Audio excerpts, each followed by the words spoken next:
성경의 지식이 좀 필요합니다. 그러나 제가 설명을 잘 드릴 테니까 집중해서 한번 따라오시기를 바랍니다. 예수님이 예루살렘에 입성을 하셨습니다. 예루살렘에 입성을 하셨을 때 11절에 보시면 사람들은 예수님을 선지자 예수라고 믿고 있습니다. 그리고 46절에 보면 예수님을 잡아 죽이려고 했던 대제사장들과 바리새인들 그리고 백성의 장로들은 46절에 보면 예수님을 선지자로 알고 있습니다. 그러니까 여러분 이스라엘 백성들이 지금 예수님을 누구로 알고 있냐면 선지자로 알고 있는 거죠. 그러나 예수님은 누구시냐? 하나님의 아들이신 거예요. 중동에서 선교하기가 참 어렵습니다. 근데 중동에서 선교하는데 제일 걸림돌이 뭐냐면 예수가 하나님의 아들이라고 하는 이 명제가 제일 걸림돌이 되는 거예요. 왜냐하면 예수님이 하나님의 아들이라고 하는 것은 하나님의 부인이 있는 것이고 또 하나님의 부인이 예수님을 낳은 것으로 그 사람들이 그렇게 이해를 합니다. 그래서 신성모독이라고 해서 예수 믿는 사람들을 돌로 쳐 죽여도 죄가 안 되고 또 예수 믿는 사람들을 죽이면 그들이 말하는 낙원에 바로 갈 수 있기 때문에 예수 믿는 사람들, 특별히 그 선교사들이 예수님이 하나님의 아들이라고 하는 요 얘기만 안 하면 선교하는데 별 어려움이 없다라고 얘기를 합니다. 근데 우리 기독교는 예수가 하나님의 아들이시라고 하는 이것을 빼버리면 기독교가 될 수가 없는 거예요. 자, 이스라엘 백성들은 예수님이 하나님의 아들이라고 하는 것을 도저히 이해하지 못하고 선지자로 이해를 했습니다. 그래서 그것을 18장에 보면 한 무화과 나무가 등장하게 되는데 이 무화과는 이스라엘을 상징하는 겁니다. 그래서 이스라엘 사람들이 예수가 하나님의 아들이라고 하는 것을 이해하지 못하고 선지자로 이해하니까 그것이 19절에 열매를 못 맺는, 즉 하나님을 제대로 믿지 못한 그 상태를 열매 맺지 못한 무화과 나무로 얘기를 하고 있습니다. 그러면서 이제 한 이야기를 하고 있어요. 한 이야기를 하고 있는데 한 사람에게 두 아들이 있는데 한 아들은 큰 아들이고 두 번째 아들은 둘째 아들인데 이 둘을 불러다 놓고 너희들이 포도원에 가서 좀 일 좀 해라 얘기를 했습니다. 그랬더니 큰 아들이 오케이 아버지 제가 가서 일할게요.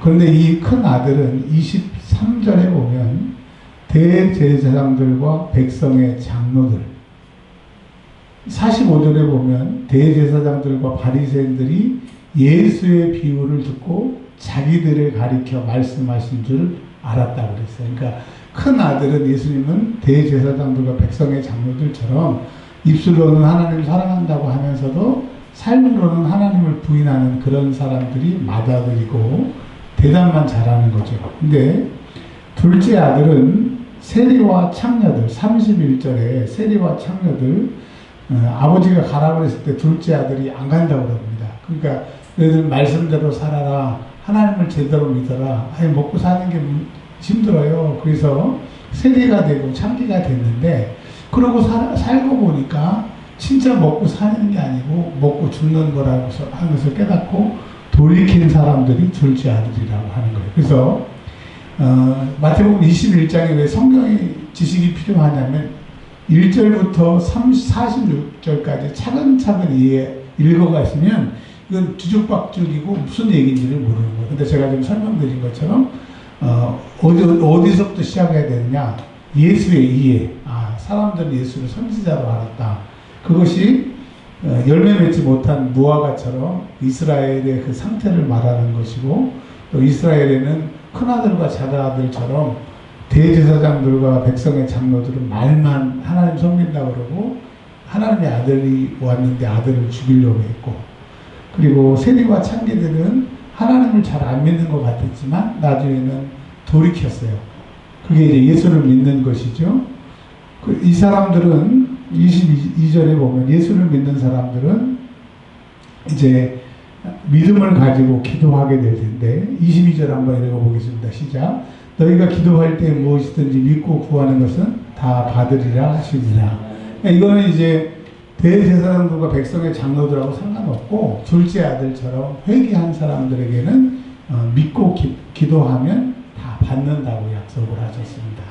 자, 이제 그러면서 33절에 포도 농부 이야기로 이야기가 마치게 되게 되는데, 한 사람이 포도원을 만들었습니다. 이 얘기는 하나님이 세상을 만드셔서 그 농부들을 보내셔서 포도를 생산하게끔 하셨습니다. 즉 이스라엘 백성들을 부르셔서 하나님을 잘 믿는 열매 맺는 삶을 살기를 원하셨어요. 농부들은 이스라엘 사람들 열매 맺지 못한 무화과 나무를 얘기를 하는 거예요. 그러니까 포도원 비유나 무화과 나무의 비유나 다 같은 얘기를 하고 있는 거예요. 그리고 두 아들 둔 아버지나 이 세 이야기가 다 한 이야기를 하고 있는 겁니다. 그러니까 설교하는 목사님도 이게 한 얘기인지를 모르니까 따르게 설교하는데 그런 분도 많지 않으시지만 그러면 안 되는 거죠. 그러니까 21장은 하나의 포커스를 얘기하는 겁니다. 자, 근데 이제 이 농부들이 소출을 바치려고 거기에 바쳐야 되는데 주인이 농부들을 종들을 보냈더니 때려 죽입니다. 그래서 더 많은 종들을 보냈더니 다 때려 죽이는 거예요. 이제 구약의 역사죠. 선지자들 보냈더니 다 때려 죽인 거예요. 그래서 하나님께서는 그의 아들 상속자, 38절에 상속자라고 그랬습니다. 상속자, 다른 말로 독생자라고 하는 얘기. 하나님의 모든 것인 예수님을 보내세요. 그러면 포도소 씨를 바치지 못할 망정 죽이지는 말아야 될 거 아닙니까? 회개하지 않을 망정 예수를 죽여서는 안 되는데 이스라엘 백성들은 회개도 안 하고 하나님의 아들을 죽였다는 거예요. 자, 그래서 어떻게 합니까? 그 포도 농부들을 이제 멸하라고 그 하나님이 하신다라고 하는 거예요. 즉 회개하지 아니하면 멸한다라고 하는 얘기를 하고 있습니다. 43절부터 그러므로라고 하는 등위 접속사는 앞에 이야기를 해놓고 그러므로 뒤에 있는 게 결론인 거죠. 그래서 21장은 그러므로 뒤에 있는 이야기를 하고 싶으신 거예요. 한번 읽어보겠습니다. 같이요. 시작. 그러므로 시작. 그러므로 내가 너희에게 이르노니 하나님의 나라를 너희는 빼앗기고 그 나라의 열매 맺는 백성이 받으리라. 자, 이게 무슨 말이냐면 큰아들 대제사장들과 백성의 장로들은 빼앗기게 됩니다. 그러나 반대로 너희는 누구냐? 세리와 창기들처럼 회개하고 예수님을 믿는 사람들은 그 나라의 열매를 맺는다. 하나님의 나라에 들어가게 되고 하나님의 백성이 되게 되는데 그것이 뭐냐? 회개인 거예요. 회개. 그래서 여러분 죄 있는 자가 지옥 가는 게 아니라 죄 있는데 회개 안 하는 자가 지옥 가는 거예요. 그래서 예수님이 처음에 이 땅에 오셔서 뭐라고 그랬어요? 메타노이아, 회개하라. 너희들이 하나님을 알지만 회개하지 않았기 때문에 지옥 가게 생겼으니까 회개하라. 그러신 거예요. 여러분 이제까지 우리가 잘못 살고 잘못 믿었으면 이제 돌이킬 수 있는 길이 있어요. 오늘 회개하시기를 바랍니다. 아멘. 이 회개가 굉장히 중요한 거예요. 제가 이제 책을 쓸 건데 회개의 복음이라고 하는 책을 지금 구상 중에 있는데요. 그 내용이 이제 이런 겁니다. 우리 수요일과 금요일날 오신 분들은 들으셨기 때문에 한 번 더 들어보세요. 사람은 구원받았다라고 합니다. 손준환 집사님 구원받으셨죠? 할렐루야. 근데 이 구원을 어떨 때는 구원받은 것 같은데 어떨 때는 또 내가 구원을 안 받은 것 같고 어떨 때는 천국 같은 것 같은데 어떨 때는 천국 못할 것 같고 우리 세연이 있을 때 맨날 세연이한테 물어봤어요. 세연아 너 지금 천국이냐? 그럼 대부분이 아니요 저 천국 못 갈 것 같아요. 그랬습니다. 근데 어느 순간부터 이제 천국 간다고 얘기를 하고 지금 호주를 갔는데 여러분 이거를 기억을 하세요. 우리가 뭘 헷갈렸냐면 구원에는 들은 얘기지만 또 들어보세요. 구원에는 과거의 구원이 있습니다. 따라서 해주세요. 과거의 구원. 과거의 구원. 그 다음에 현재의 구원. 현재의 구원. 미래의 구원. 미래의 구원. 자, 그게 이제 무슨 말이냐면 내가 태어나기 전에 2000년 전에 예수님이 십자가에서 죽으셨어요. 그 죽음은 대속의 죽음. 죄인들이 회개하면 예수의 피로 죄사함 받고 구원받을 수 있도록 주님이 대속의 죽음을 죽으셨어요. 근데 우리는 아직 태어나지 않았어요. 근데 어느 순간에 모태신앙이든지 늦게 신앙생활 했든지 예수를 믿고 보니까 예수가 나를 위해 죽었대. 누구든지 죄 있는 사람은 회개하면 2000년 전에 죽으셨던 그 예수의 피가 내 죄를 사한대. 그것을 믿음으로 받아들이고 예수 내 구주, 예수가 내 구주라고 고백하는 것은 성령이 내 안에 계실 때만 가능하기 때문에 예수 내 구주 고백을 했어요. 그 순간에 믿음으로 우리가 과거의 구원을 받습니다. 여기 있는 사람들은 다 과거의 구원을 받았어요. 아멘. 근데 이제까지는 이 구원을 받았으면 끝인 줄 알았기 때문에 너 지금 구원받았느냐, 뭐 어떤 사람은 내 구원받았어요, 어떤 사람은 구원 안 받은 것 같아요, 이렇게 헷갈렸는데 과거의 구원을 받더라도 이 구원이 현재까지 유지가 되려면 죄를 안 져야 돼요. 근데 여러분, 우리가 예수 믿고 구원받아도 죄를 져요, 안 져요? 져요. 아까 이인성 권사님이 농담으로 이삭 집사님이 잘하니까 배 아프다고 해서 뭐라고 그랬어요?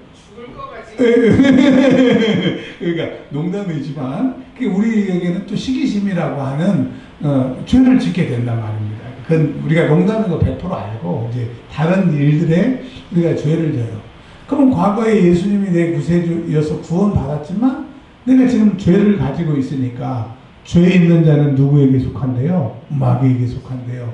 그래서 죄 있는 자는 회개만 하면 그 과거의 구원이 지금 현재에도 유지가 되는 거예요. 그러니까 뭐 해야 돼요? 회개해야 되는 거예요. 그러니까 너희들이 구약에 하나님을 만나고 홍해를 하나님이 갈라주셨고 요단강을 가르고 하나님이 너희와 늘 함께 하시고 하나님의 군대 장관이 너희 앞에 서서 너희와 함께 했지만 너희들이 죄 지었기 때문에 지금 현재의 구원이 이루어지면 어떻겠냐. 예수님이 오셔서 뭐라고 그랬어요? 회개하라. 예수님 6개월 전에 세례 요한이 뭐라고 그랬어요? 회개하라. 여러분 따라서 하세요. 예수님, 내 죄를 용서해 주세요. 그럼 여러분 지금 이제 과거의 구원과 현재의 구원이 이루어지게 되는 겁니다. 근데 내가 지금 현재의 구원이 이루어지면 내가 죽는 그날 종말의 구원 혹은 예수님이 재림하실 때 완성되는 최후의 그 구원이 마지막 구원이 미래의 구원이 오늘 보장이 되는 거예요. 지금 회개하는 사람들에게. 그러니까 과거의 구원, 현재의 구원, 미래의 구원이 이렇게 중요한 거예요. 그래서 지금은 우리는 뭐 해야 돼요? 회개하려고. 그래서 대제사장들과 백성의 장로들은 회개하지 않았기 때문에. 그런데 43절에 회개한 사람들은 하나님의 백성이 됐다라고 하는 겁니다. 그러니까 예수님이 저희들이 열매 맺지 못하는 무화과요, 그 다음에 큰 아들이요, 대제사장들과 백성의 장로들이고 나를 선지자로 알고 회개 안 하는 사람들, 너희는 회개한 사람들, 작은 아들, 그 다음에 천국 갈 사람들, 회개한 사람들, 그 얘기를 하는 것입니다. 그러면서 이제 44절 읽습니다. 이 돌 위에 떨어지는 자는 깨지겠고 이 돌이 사람 위에 떨어지면 그를 가루로 만들어 흩으리라 하시니. 근데 이 돌이 어떤 돌이냐? 42절에 건축자들이 버린 돌이 모퉁이의 머리돌이 되었나니. 그러니까 예수님이 모퉁이 돌이시라는 거예요. 그래서 이 돌이 예수를 믿고 회개하는 사람, 내 구주로 받는 사람들에게는 구원이지만 예수님을 대적한 사람들은 돌이 떨어져서 가루가 되는 것처럼 지옥 가게 되는 거예요. 그 얘기를 지금 하고 있습니다. 자, 45절에 이 이야기를 듣고 있는 대제사장들과 바리새인들이 이 얘기인 것을 알고 있어요. 알고 있는데 예수를 죽이거나 감옥에 가두고 싶은데 사람들 때문에 지금 예수를 못 죽입니다. 근데 이제 나중에 시간이 지나면 이 사람들을 자기들이 조종하고 협박해서 자기들이 죽이는 일에 동참하게 만들게 되는 거예요. 그러니까 여러분 신약성경에 물이라고 하는 단어가 오클로스라고 하는 단어가 있어요. 오클로스, 물이, 분조. 이 오클로스는 숫자가 많은 것을 얘기하는데 사람의 숫자는 절대로 도움이 안 됩니다. 왜? 바뀌기 때문에. 이 지금은 예수가 선지자이기 때문에 죽이지 못하겠던 이 사람들이 몇 시간, 며칠 있다가 예수를 십자가에 못 박으라고 그렇게 얘기하는 거예요. 그래서 절대로 사람은 우리의 구원이 될 수 없고 사람은 우리를 믿을 수 있는 근거가 되지 않는 거예요. 1993년에 성철 스님이라고 하시는 분이 있어요. 성철 스님 하면 학승이라고 해요. 학승. 학승이 뭐냐면 공부를 많이 한 스님을 학승이라고 합니다. 근데 이분이 우리나라에서 존경 안 하는 사람이 없을 정도. 불교는 뭐 당연하고요. 영어, 일본어, 중국어, 프랑스어, 독일어까지 능통했던 사람이에요. 근데 이 사람이 1993년에 석탄일날 이렇게 법부를 합니다. 우리로 말하면 설교 같은 걸 얘기를 하는데, 석가모니가 사탄이라고 얘기를 합니다. 그 책에도 나와요. 석가모니가 사탄이라고 그러고, 나는 석가모니 사탄을 숭배한다고. 그렇게 얘기를 합니다. 다른 사람들은 그게 뭔 말인지 그냥 좋은 말인 줄 알고 넘어가는데, 석가모니가 사탄이라는 거예요. 그 사람이 불교를 그렇게 오래 믿어보니까. 그건 뭐예요? 사단이 석가모니에게 와서 불교를 만들게 하고 석가모니를 통해서 그 종교로 사단의 숭배를 받는다고 하는 거예요. 근데 이제 1993년에 그 법원에서 그걸 얘기를 해버린 거예요. 이제 대놓고 내가 숭배를 받겠다. 그러니 여러분, 석가모니와 불교는 사람이 깨달음으로 각해서 우리를 구원한다고 하거든요. 근데 안 돼. 그래서 처음에는 소승불교, 내가 나를 구원한다고 합니다. 근데 그래도 안 돼. 그래서 나중에 그들이 대승불교로 바뀌어요. 대승불교는 뭐예요? 미륵이라고 하는 그런 부처와 같은 신을 믿으면 구원받게 되는 거예요. 그게 대승불교로 바꾸게 되는 거죠. 그러니까 여러분, 사람에게는 구원이 없어요. 종교에게는 구원이 없어요. 오직 예수님만이 나의 살 길이라고 하는 것을 여러분 믿으시고, 대제사장처럼 장로들처럼 헛된 믿음 말고, 우리가 비록 잘못 살아왔던 세리와 창기 같은 모습이 있을지라도 회개하고 하나님의 백성으로 사는 저와 여러분들이 되시길 바랍니다. 예수는 선지자가 아니에요. 예수님은 하나님의 아들이에요. 예수님은 나와 여러분의 구원자이심을 믿으시기를 바랍니다. 여러분, 제가 열심히 기도하고 있는 거 알고 계시죠? 힘내세요. 한 주간도 좋은 일이 여러분에게 있을 줄 믿습니다. 이제는 우리 구주 예수 그리스도의 은혜와 아버지 하나님의 만극하신 사랑하심과 성령님 내주교통 위로 충만케 하시니 오직 예수는 메시아요, 예수는 우리의 구원자요, 하나님의 아들이심을 고백하며 세상에 나아가는 주의 백성들 머리 위에 이제부터 영원토록 함께 하시기를 간절히 축원하옵나이다. 아멘.